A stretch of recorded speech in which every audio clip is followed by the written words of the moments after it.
একটি স্কুলের ছাত্রী সংখ্যা মোট শিক্ষার্থীর 1/3 অংশের চেয়ে 1/60 বেশি। তাহলে মোট ধরে নিলাম হচ্ছে এক্স। X। তাহলে ছাত্রী কয়জন হচ্ছে?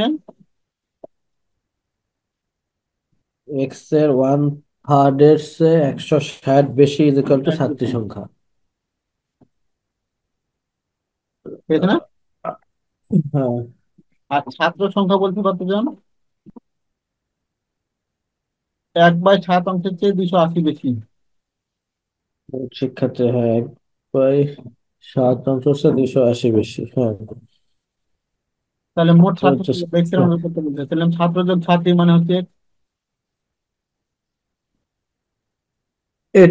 এটা ইজ ইকুয়াল টু এক্স না? মোট ছাত্র মোট ছাত্রী, হ্যাঁ।